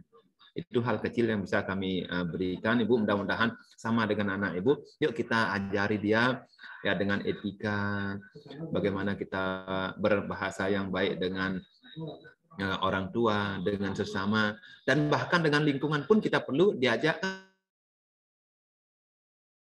itu Bu ya, sehingga tumbuh-tumbuhan pun yang kita sering ajak bertegur sapa biasanya buahnya lebih manis kan gitu Bu ya, apalagi dengan orang-orang di sekitar kita dekati dengan lingkungan tidak langsung kan, sehingga menjadi lebih baik. Mungkin itu dari Tian, Bu Jenny dan Pak Mangku, silakan teman yang lain silakan menambahkan suksma. Suksma Pak Nyoman, kisah inspiratifnya tentu ya sebagai salah satu tip ya. Jadi mungkin Tiang enggak teori ya. Jadi saya ini mungkin sudah sampaikan beberapa kali di tempat yang berbeda tentunya Bu Jenny. Jadi anak itu ya kebetulan saya juga orang loncat-loncat Bu. Sampai pada akhirnya saya diingatkan oleh orang yang ya. Jadi saya bilang ya, banyak bakul yang saya buka ternyata bakul sendiri lupa membukanya. Jadi saya sudah terlalu banyak membuka bakul milik orang lain. Jadi ini pengalaman ini hanya tips saja. Jadi saya sering sampaikan bahwa anak itu fragile sekali ya, apalagi dalam dunia yang tanpa batas saat ini mereka bisa mengakses apa saja, di mana saja dan kapan saja tentang apa yang mereka ingin yakini. Mengajak anak-anak untuk meyakini kita tentu memang perlu ya tool yang lebih banyak untuk kita. Berbeda dengan dulu orang-orang tua kita. Ya, karena mungkin tidak kompleksitas ya kepentingannya tidak sebanyak kita hari ini. Ya, hari ini kita kan nyaris waktu kita habiskan di luar dibandingkan dengan mereka. Bahkan Sabtu Minggu pun ada hak-hak mereka yang harusnya mereka dapatkan kita sering juga abaikan karena kegiatan sosial masyarakat yang nggak bisa kita hindarkan juga. Namun demikian ya, kita yang hanya mempengu lagi bahwa sebagai orang tua itu ya, ini saya bilang orang tua dulu, nggak anak ya. Orang tua itu punya 3 hutang kepada anaknya. Yang pertama, karena kita namanya hutang sarirekret namanya. Karena kita melahirkan, ya mereka berarti kita memiliki tanggung jawab pada mereka untuk yang openi dan sebagainya.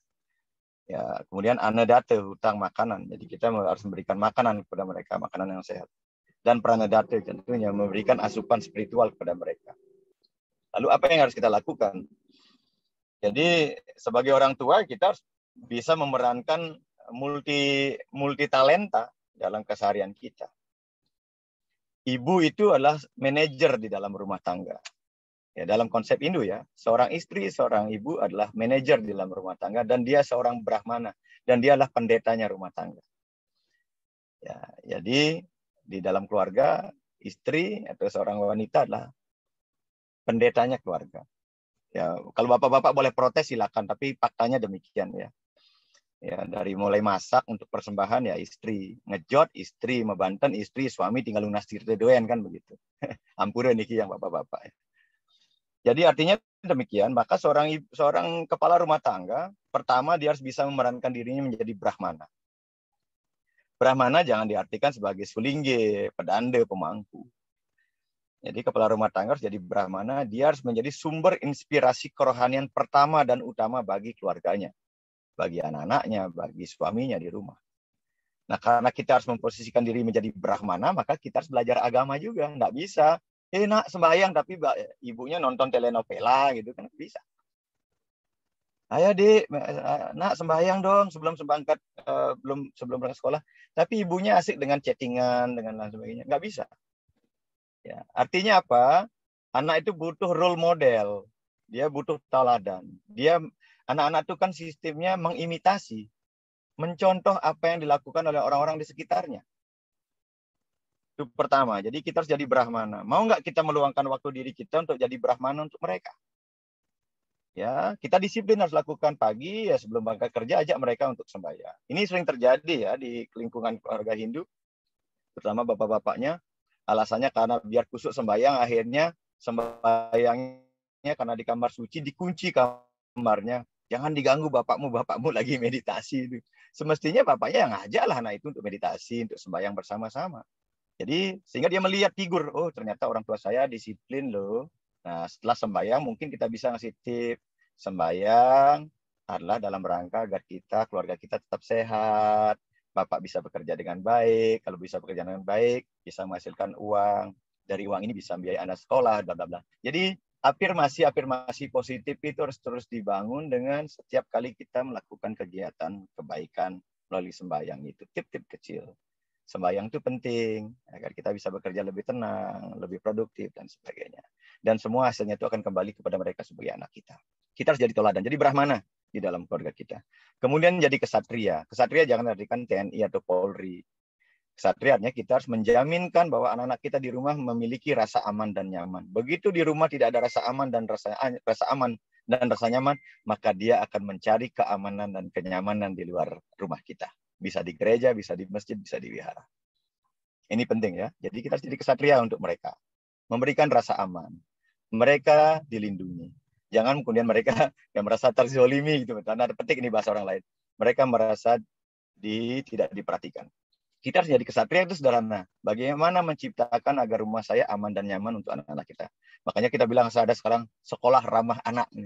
Ya mestinya rumah itu ramah anak gitu. Jadi ini penting. Jadi bagaimana menciptakan suasana itu ya. Saya tahu lah ibu-ibu pasti ini penting. Kemudian Waisya. Waisya itu jangan diartikan pedagang, pekerja, pencari duit. Waisya artinya seorang kepala rumah tangga harus bisa memastikan bahwa ya makanan yang mereka peroleh, ya apa yang mereka konsumsi di rumah itulah hasil dari karya yang dharma, hasil karya yang benar, bukan dari hasil menipu, cheating dan lain sebagainya gitu ya. Ibu bisa lihat kisahnya, ya saya ceritakan kembali kisahnya Resi Bisma. Mengapa Drupadi ketika ditelanjangi di depannya Resi Bisma, Drona dan Kripa, di depannya Yudhistira, tidak ada satu orang pun yang mengatakan tidak boleh atau jangan. Ya.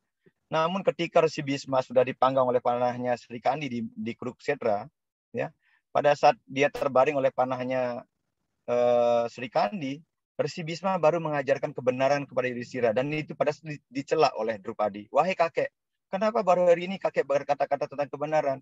Di mana kebijaksanaan kakek ketika aku ditelanjangi di depan matamu? Kenapa kakek tidak melarang? Kemudian Resi Bisma mengatakan, pada saat itu di sekujur tubuhnya mengalir darah-darah kotor dari ya makanan, minuman yang disiapkan oleh Kurawa dari hasil menipu. Darah-darah itu yang mengalir di sekujur tubuh Resi Bisma sehingga kebenaran Atman yang ada dalam dirinya terkungkung oleh delusi itu. Ketika darah-darah kotor itu keluar, baru Atma Jyotir itu, cahaya Atmanya baru terpencar keluar, dan baru dia bisa mengungkapkan kebenaran. Apa yang terjadi kalau anak-anak kita juga kita berikan asupan makanan yang tidak benar? Nah, kita harus bisa memposisikan diri kita sebagai seorang Waisya. Yang keempat, kita harus jadi seorang Sudra. Sudra jangan diartikan pekerja kasar. Ya, Sudra artinya pelayan. Jadi, sudahkah kita melayani anak kita dengan baik? Nah, itu. Jadi melayani anak-anak berarti kita sudah memerankan diri sebagai seorang Sudra. Saya misalnya sebagai seorang pemangku, ya ketika saya ngantar Brahmana. Tetapi begitu saya ngerti Sankirta kepada umat yang datang, sesungguhnya saya menjadi seorang Sudra, menjadi seorang pelayan. Demikian juga kita. Boleh kita jadi seorang ksatria, ya memerintah anak itu, mengarahkan anak itu sebagai seorang ksatria agar anak itu aman, nyaman. Tapi begitu kita sehebat-hebatnya orang tua, ya pas anaknya pipis, anaknya masih kecil pipis, ya mau nggak mau orang tuanya lah yang harus melayani mereka, memberikan mereka asupan makan, mengajarkan mereka dan sebagainya. Posisi-posisi strategis ini yang saat ini, ya saya katakan yang saat ini ampuruping banget, mungkin ya terdegradasi dalam kehidupan kita sebagai orang tua di rumah. Dan ini harus kita kembalikan posisinya, bahwa kita harus jadi Brahmana, Ksatria, Waisya, dan Sudra bagian anak kita.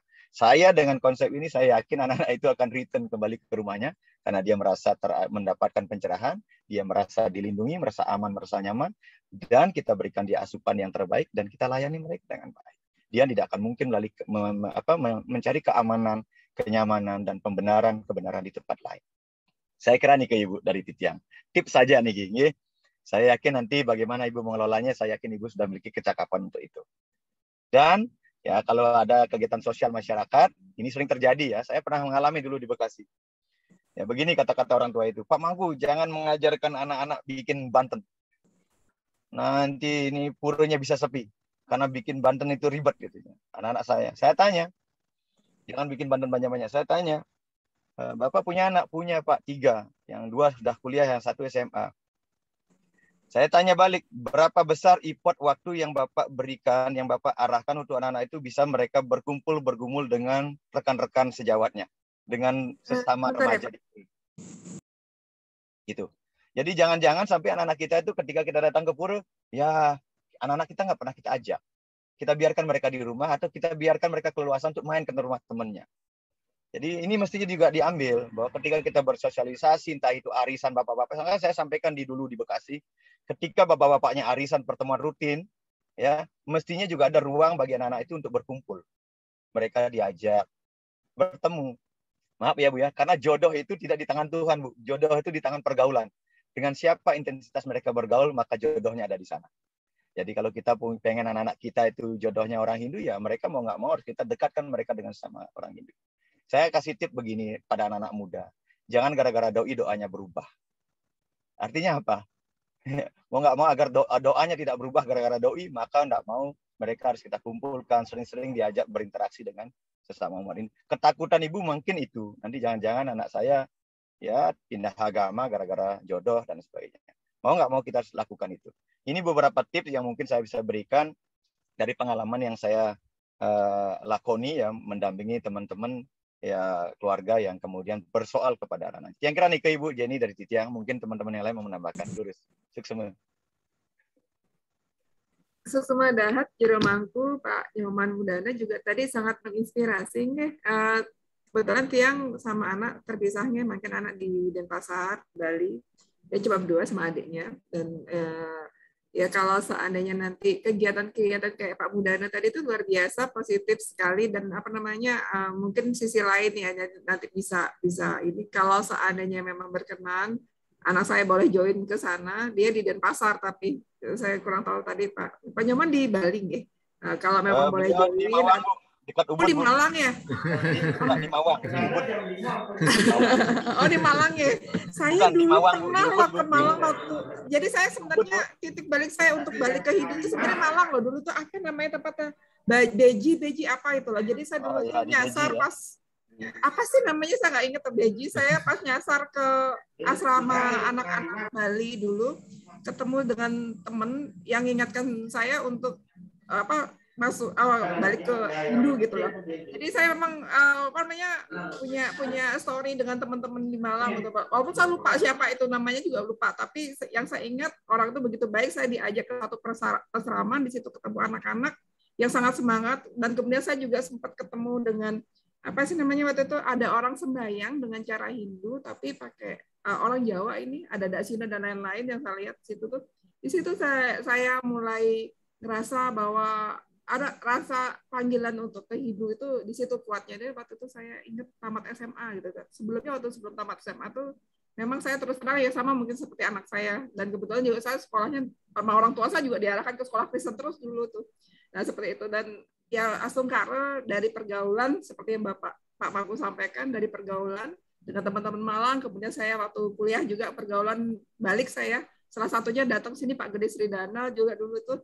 Nah pergaulan dengan teman-teman itu, dan setiap saya ngomong pakai bahasa Indonesia waktu itu ditampolin sama teman-teman, kamu orang Bali pakai bahasa Bali ya katanya gitu. Jadi dari situ saya tamat SMA baru belajar bahasa Bali, baru ketemu agama, ketemu dengan teman-teman. Jadi saya tadi sepakat sekali dengan Pak Mangku, betul. Pergaulan itu bisa menentukan arah kita kemana. Terima kasih Pak Mangku. Suksema dahat niki sarang sami yang dikasih kesempatan curhat. Suksema dahat. Suksema Ibu. Kalau Pak Nyoman Mudana beliau di Ubud Bu, di Mawang, bukan Malang Bu, di Mawang. Ya. Oh Mawang, saya pikir Malang. Di Tunduh Bu. Oh Ubud nggih.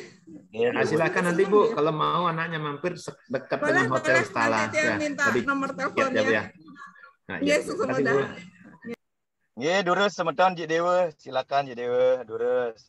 Sire dados. Kanten wonten kalah kidek niki. Nggih, Bapak Ibu, mungkin sudah pukul 9:30 Jakarta dan setengah 11 Bali. Mungkin kita cukup untuk hari ini. Nanti untuk berikutnya kita akan lanjutkan. Izin yang pertama saya infokan untuk mengisi link absen jika ada yang belum. Yang kedua, jika Bapak Ibu belum bergabung di grup, bisa dilihat juga di chat, saya sudah menyampaikan link Zoom, link grup WhatsApp. Lalu yang ketiga, untuk Bapak Ibu yang baru hadir atau mungkin ada yang ketinggalan kelas Bhagavad Gita, juga kita udah ada YouTube-nya, sudah bisa dilihat.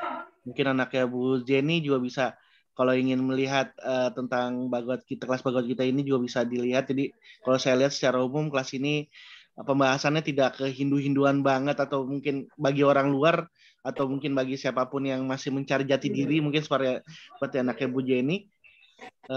Kelas ini sangat cocok sih menurut saya, Bu. Jadi maksudnya ini secara umum tidak menggurui ataupun tidak terlalu tidak terlalu saklek lah dengan Hindu itu seperti apa, tapi secara universal seperti itu, Ibu.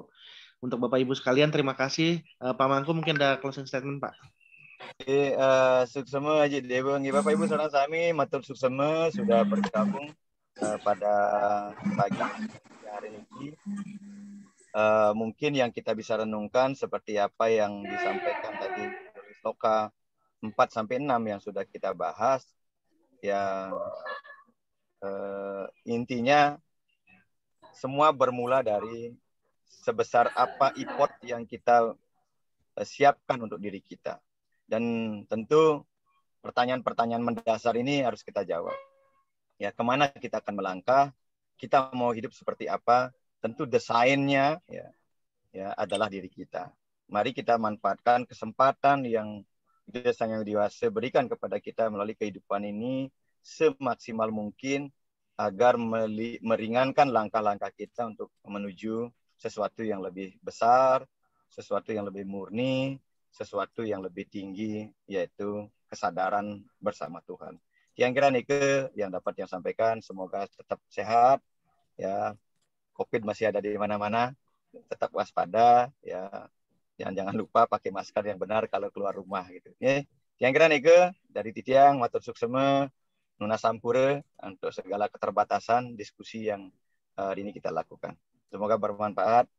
Om Shanti, Santi, Santi, Om Suksema. Oke, suksema. Suksema Jermangku. Pak Dewat yang mentakan ada dia kebetulan teman yang pingin sekali belajar Bhagavad Gita dan selalu bertanya tentang Bhagavad Gita, tapi dia Muslim dan Ampura Niki dia pakai nizab, pakai ini. Tadinya dia pakai nizabnya hitam-hitam, tapi sekarang dia sudah mulai yang cerah karena dia gradasi ya. Dia bilang nggak bisa sekaligus buka cadar, tapi dia sekarang udah mulai ke sini. Sering sekali menanyakan Bhagavad Gita ke Tiang dan ingin ikut kelas. Apakah boleh diizinkan? Anak seumuran anak Tiang juga kebetulan. Silakan Ibu. Silakan Bu, nggak masalah sih Bu. Kita nggak membahas agama ansih kok. Ini ajaran. Boleh ya nanti Tiang share ke dia kalau boleh linknya. Bhagavad Gita itu untuk kehidupan kemanusiaan kita. Jadi tidak. Susah banget nih. Terus Bu. Iya susah. Yang izin live ya. Oke, semua Bapak Ibu semuanya. Sampai Ampura kalau yang Imam. Sampai ketemu di pertemuan berikutnya, nanti saya akan infokan di grup. Terima kasih. Oke, semuanya. Ayo. Mangku, Aji Dewa, Sematan Sami Matur Suksma. Oke, sama-sama Ibu Komang.